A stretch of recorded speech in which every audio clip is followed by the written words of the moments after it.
জীবনে প্রত্যেকটা মুহূর্তে আমি যুদ্ধ করে যাচ্ছি, কখনো সময়ের সাথে, কখনো কাছের কিছু মানুষের সাথে, কখনো আবার নিজের সাথে।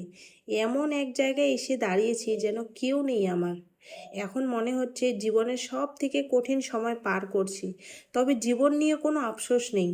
আমিও দেখতে চাই আমার ধৈর্য কতটুকু, কতটুকু আমি মানিয়ে নিতে পারি। আর ধন্যবাদ জানাই তাদেরকে যারা আমার জীবনের প্রত্যেকটা পথে পথে একটা করে উচিত শিক্ষা দিয়েছে আমাকে। তো হ্যালো এভরিওয়ান, আমি কাবেরী আবার চলে আসলাম তোমাদের সামনে একটা ছোট্ট ব্লগ নিয়ে।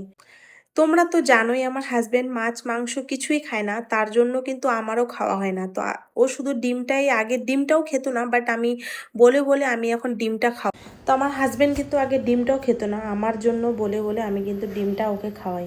তো যাই থাক, আজকে আমাকে বললো তুমি তোমার মতো আজকে ডিমের ঝোলটা বানাও, আমাকে কিন্তু খুব খেতে ইচ্ছা করেছে। তো আমি আমার মতো করে আজকে আমি আমার হাজবেন্ডকে ডিমের ঝোলটা বানিয়ে খাওয়াবো। এদিকে আদা রসুনগুলো থেতো করতে করতে আমার কিন্তু ডিমগুলা লাল লাল করে ভেজে উঠিয়ে নিলাম।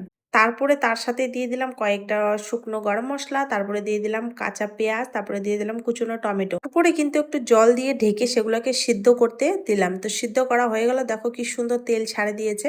তারপরে ডিমগুলো আর কাঁচা লঙ্কা কেটে রাখা আমি কিন্তু ওটার উপরে দিয়ে, তারপরে দেখো আমার কিন্তু একটা নিয়ম, আমি রান্না করতে করতে আমার কিন্তু অনেক বাসনপত্র জমা হয়ে যায়, সেগুলো কিন্তু আমাকে খাওয়ার আগে কিন্তু তো সেগুলো মেজে গুজে রেখে দিলাম।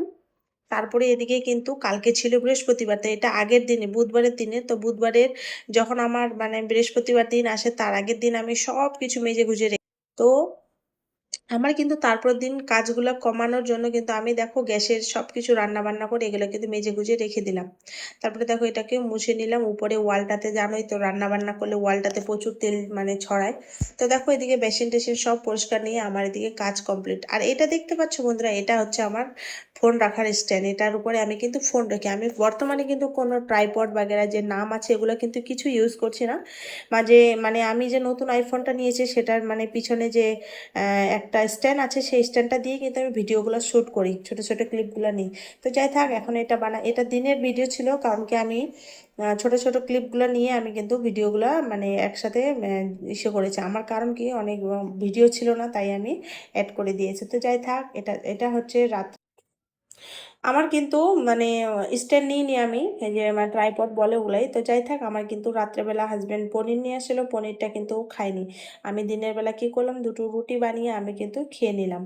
আর অর্ধেকটা আটা ছিল সেটা কিন্তু রাত্রের জন্য রেখে দিলাম, কারণ দুটো রুটিতে আমার কাফি। তারপরে এদিকে ছেলে ঘুমাচ্ছিল, ততক্ষণও কিন্তু আমি আমার ছেলের জন্য রান্নাটা চেপে দিলাম। আমি কিন্তু ওর জন্য কিন্তু এভাবে গাজর, বিট, তারপরে তোমার দুধ, ড্রাই ফ্রুট মিক্স করে আমি কিন্তু মানে এদিকে ছেলে ঘুমাচ্ছিল, ঘুমাতে ঘুমাতে তারপরে দেখো ঘুম থেকে উঠে গিয়ে, এটা হচ্ছে রাত্রে ভিডিও। রাত্রে দেখো আমার হাজবেন্ড নিয়ে আসছিল ঘি, তারপরে তোমার চিপস, তারপরে নিয়ে আসছিল কি লাপসি, তারপরে দুধ, কলা, অনেক কিছু নিয়ে আসছিল। আর এটা নিয়ে আসছিল রসমালাই। তো রসমালাইটা খেতে এত দারুণ হয়েছিল বন্ধুরা, কি আর বললো। তো ভালো থেকো, সুস্থ থেকো।